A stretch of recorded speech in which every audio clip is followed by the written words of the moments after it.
मनातलं as it is, filter नाही, drama नाही. जे मनात आहे तेच बाहेर. बिनधास्त, थेट, खरं. बरं, आता जमाना आहे फेसबुक, इन्स्टा, हे हो, ते हो. किती वेळ घालवतेस त्याच्यावर? मी खरं सांगू, आता पण तुम्ही बघाल, मी टाइम पण दाखवू शकते. मी टायमर सेट हो. केलं, 5 मिनिटं, 10 मिनिटं, 15 मिनिटाचा टायमर सेट. अच्छा, मग बंद.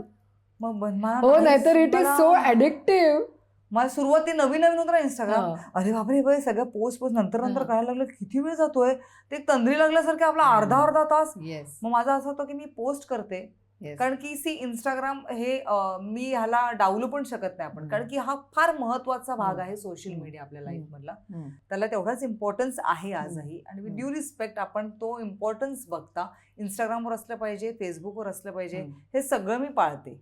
आणि मला आवडतं, मला इंस्टाग्रामही खूप, सोशल मीडिया आवडतं, फेसबुक आवडतं, पण त्याच्यावरती खूप वेळ कोणी काय पोस्ट टाकले हे मला अजिबात आवडत नाही. मी काय करते, मी पोस्ट टाकते, किंवा माझी जी मॅनेजर आहे तिला मी सांगितलेलं आहे, सोशल मीडिया जी हँडल करते तिला पण मी सांगितलेलं आहे, बाबा पोस्ट टाकण्याचं काम आहे, फोटो पाठवेल, पोस्ट टाकण्याचं काम आहे. बाकी मला कोण काय पोस्ट टाकतंय, कोण काय, मला ते बघायचंच नाहीये काय. मला ते चांगल्या कमेंट्स असतील ओके, वाईट कमेंट्स असतील तरी ओके. मला ट्रोलिंगचं तर काहीच फरक नाही पडत. मी पण नाही बघत.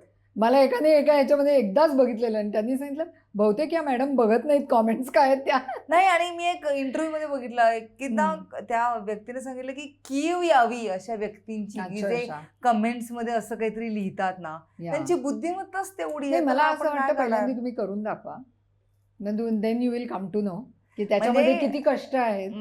ट्रोलिंगचा विषय निघालाय, मला काही अशा ट्रोलिंग यायचंय की ह्यांना काय फक्त नट्टापट्टा करायचंय, घरातली भांडी घासून बघा, रोज घर सांभाळून बघा, रोज संसार सांभाळून बघा, म्हणजे कळेल. म्हणजे हे ना सॅडिस्टिक असं एक, मला असं वाटतं की ह्या सगळ्या ज्या बायका किंवा जे कोणी कमेंट करणारे अनसॅटिस्फाईड, दुःखी, सुखी नाहीयेत. म्हटलं ना सॅडिस्ट की असं वाटतं की फ्रस्ट्रेटेड.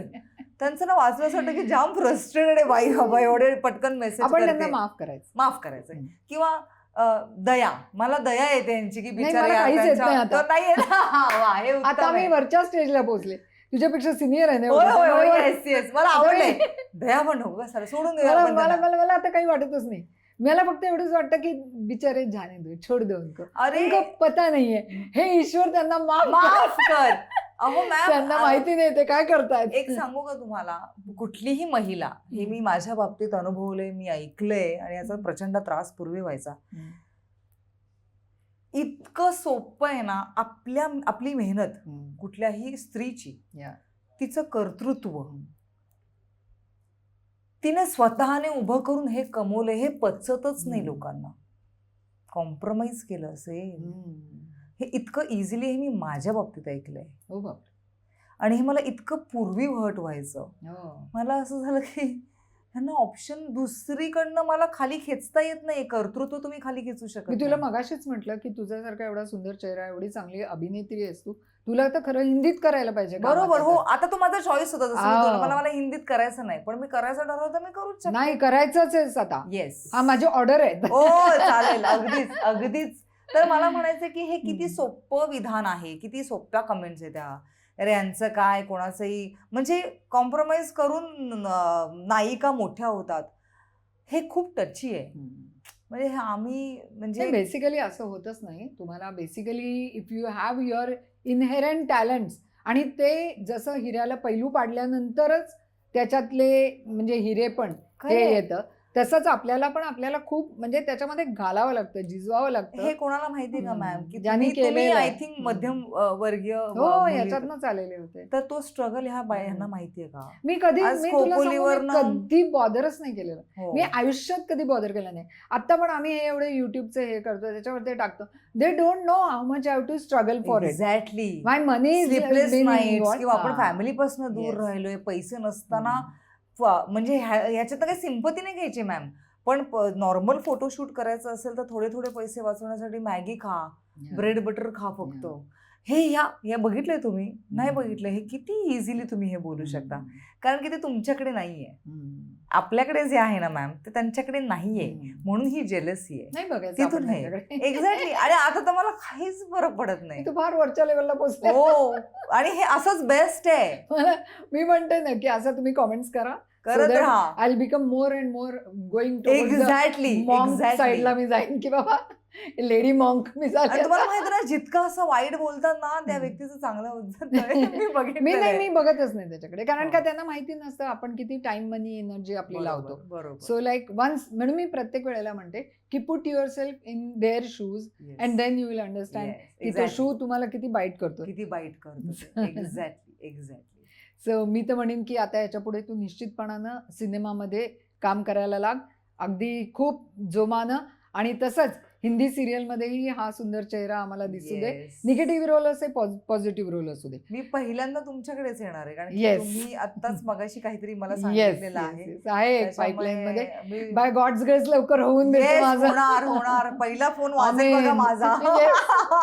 आमीन आमीन. खरंच. कारण का मी पण जेव्हा परवाच एका माझ्या मैत्रिणीला सांगत होते की तुला माहितीये का मी किती पापड बेलले, मी तर तसंच म्हणते, म्हटलं मला अजूनही पापड बेलायला लागतात. आता मला जर माझी एखादी हिंदी सिरियल पास करून घ्यायची असेल तर आत्ताच्या तर मुली तिकडे तुला माहितीये कशा आहे, बरोबर. त्या यंग जनरेशनला I have to tell them that what my concept is. मला त्यांच्यासाठी 1.5 तास 2 तास मी मीटिंग करते. I have to tell them that which way I am going to present. आजकाल ते एवढं पुढे गेले ना सगळं, पीपीटी द्या, हे हे द्या, तर ते मॅम द्या. हा स्ट्रगलचा पिरियड झाला. Yes. ह्या अख्ख्या प्रवासामध्ये किती विचित्र माणसंही आपल्याला Yes, भेटतात. yes.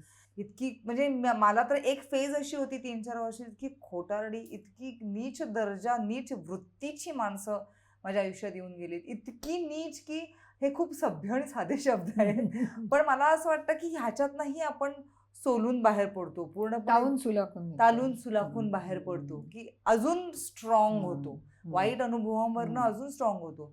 मी युनिव्हर्सला फक्त ह्या गोष्टीसाठी थँक्यू म्हणते की जे ज्या टप्प्यात माझ्या आयुष्यात जे घडलं ना, ते करेक्ट युनिव्हर्सने घडवलं. ज्यांना माझ्या आयुष्यातनं बाहेर काढायचं होतं त्या सगळ्यांना युनिव्हर्सने बाहेर काढलं, लिटरली लाथ मारून बाहेर काढलं लिटरली. आणि जी मंडळी माझ्या जवळ राहायला पाहिजे होती ती खरंच चांगली जवळ राहिली.